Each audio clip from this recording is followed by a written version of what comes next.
Hola, soy Alejandro Rubinstein. Vamos a hablar sobre Purim, una visión histórica.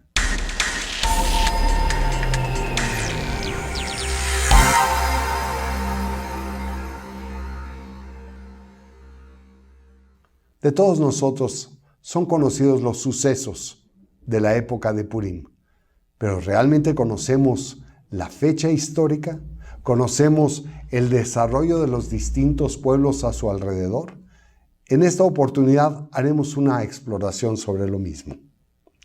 Pues bien, antes de que se dieran los eventos de Purim, tendríamos que analizar, como lo haremos en este momento, de dónde proviene la familia de Ahasverosh, el rey que tanto conocemos y que puso en peligro también la vida del pueblo de Israel.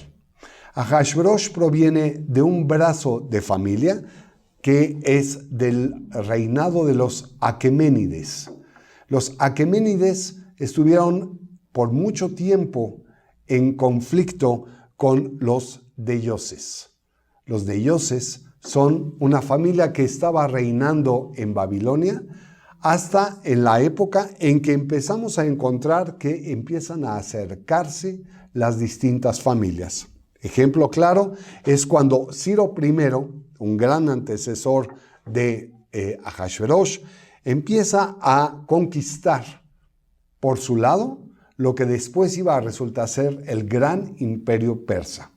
La unión de dos familias que se viene a dar una vez de que Darío, un descendiente del propio Ciro I, se casa con Atosa, una hija de Ciro II, que en su caso fuera también parte de la familia de los deyoses, viene a conformar lo que ya conocemos después como el verdadero imperio persa. Primero el imperio babilónico, que se da en las épocas prácticamente de cuando Eliyahu Anabí desaparece de nuestra escena, y entonces ahí es a donde empieza a desarrollarse fuertemente el imperio a una distancia no muy lejana de Israel.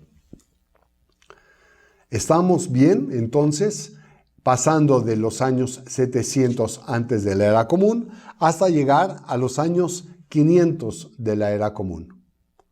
Pero pongamos un contexto histórico, que es importante. Si todos sabemos que en el año 70 fue destruido el segundo Beit HaMikdash y que este estuvo en existencia durante 420 años, debemos de considerar que son 350 años antes de la era común la fecha en que se erige este segundo templo. Entre el primero y el segundo hubo un espacio de 70 años. Y es precisamente esa época en la que vamos a encontrar el desarrollo de la historia de Purim. Pues bien, entre el 420 antes de la era común y el 350 de la misma era, es a donde vamos a ubicar la existencia de seres tan importantes como Jerjes I. Jerjes I es quien nosotros conocemos como Ahasverosh. Y es el propio Jerjes I quien tiene descendencia en su hijo Artajerjes I, y este a su vez en tres otros hijos, quienes van a desarrollar la posibilidad del retorno de Israel precisamente a la tierra de Israel. ¿Qué sucede con el imperio persa? Este se desarrolla efectivamente, como el texto lo indica, en 127 naciones. Y valdría la pena hacer un breve recuento de cuáles son algunos de los países que hoy ya no están en existencia. Países, por ejemplo, de África, Libia, Egipto, lo que hoy es Eritrea y una buena parte de Etiopía. Israel, naturalmente, Líbano, Siria. Y también lo que fuese Turquía, en la antigüedad, conocido como Antalya, también Grecia y muchos otros más.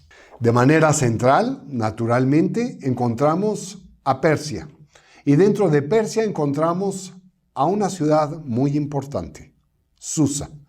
Susa, que para nosotros es conocida como Shushan y que es el centro fundamental de la acción de los hechos que derivan en la gran gesta heroica de Purim. Pero, ¿cuál era la base de la organización social de los persas? Principalmente eran un pueblo agrícola, pero también se convirtieron en un pueblo cazador y tenían ganado de todas las especies. Parte del proceso de administración de este gran imperio que contenía 127 naciones se basaba en tener una organización administrativa simplificada. Y esta era la que se conocía como satrapías. Estas satrapías eran prácticamente antecedentes de lo que fueron los señoríos feudales. En estos se establecía un consejo de 3 ministros que administraran, por un lado, la justicia, por el otro lado, el gobierno de las necesidades comunes y en un tercer lado, obviamente, los ingresos. Los 3 ministros intercambiaban entre sí las decisiones y tenían un rol permanente, pero no un rol permanente en cuanto a su acción, sino en cuanto a su interacción. Había siempre un líder que era rotado al paso del tiempo. Si para ustedes es conocido el concepto de sátrapas, las personas que poco o nada hacen bien, es precisamente ello, porque los sátrapas de aquel imperio persa a eso se dedicaban, a no hacer nada, y a cobrar y a procurar el desorden y el descuido en cada una de las poblaciones. Esto generó convulsión, generó mucha inconformidad y por lo tanto, para no tener que responder ante los errores de la administración, tanto de justicia como de los dineros, como de las acciones diarias de las satrapías, un ministro decidió encontrar a un chivo expiatorio.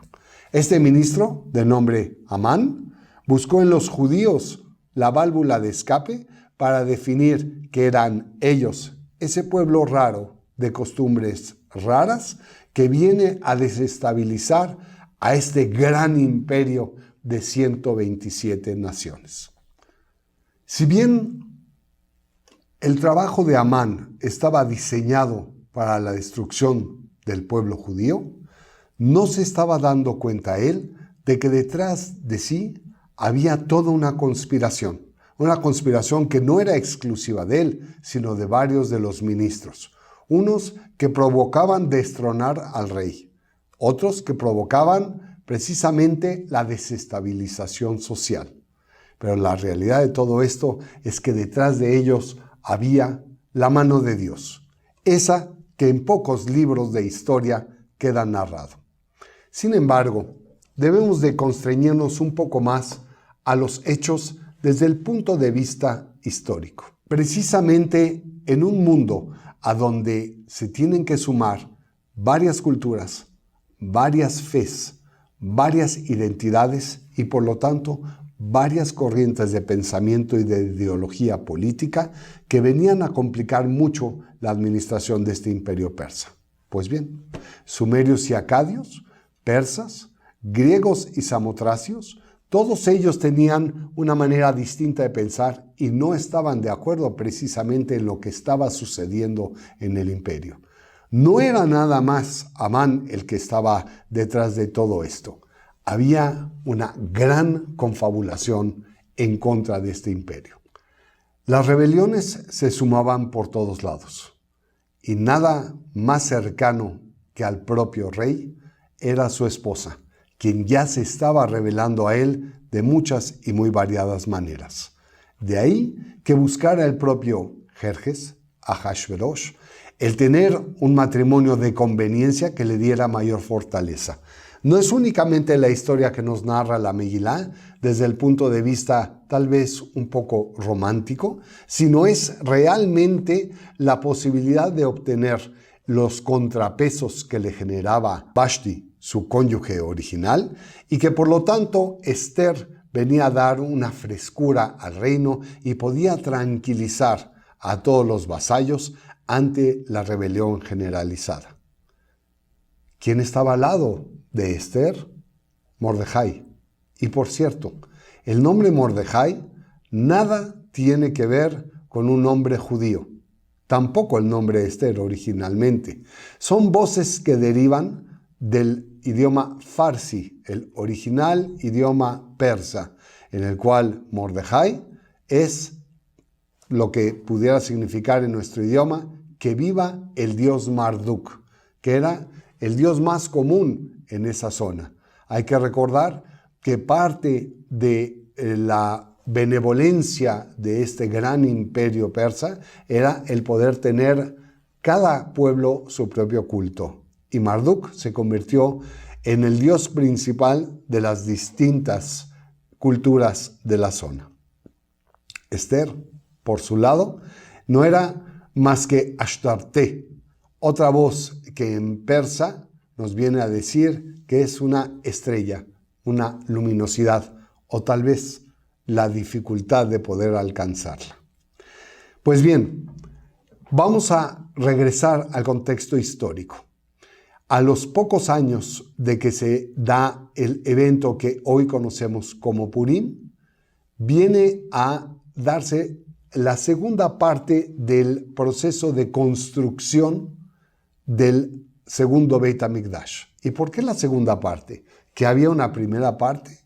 Pues sí, había una primera parte que había sido designada previamente por Ciro.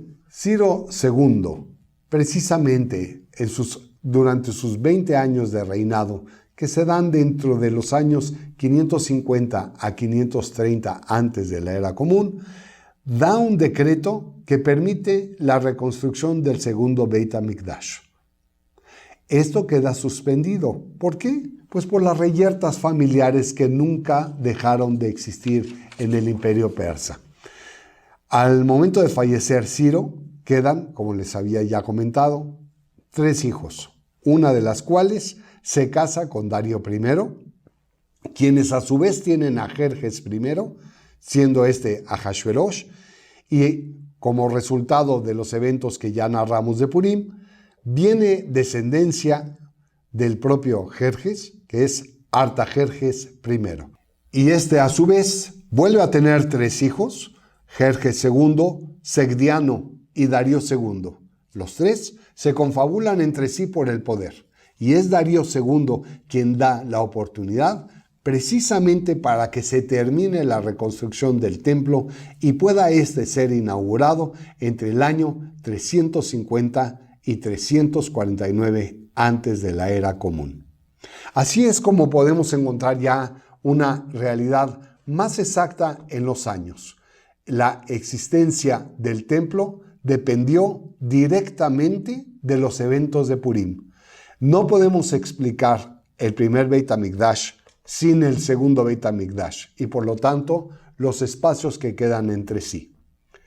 Vale la pena decir que el imperio persa tuvo poca existencia después de la segunda construcción del templo. ¿Y a qué me refiero?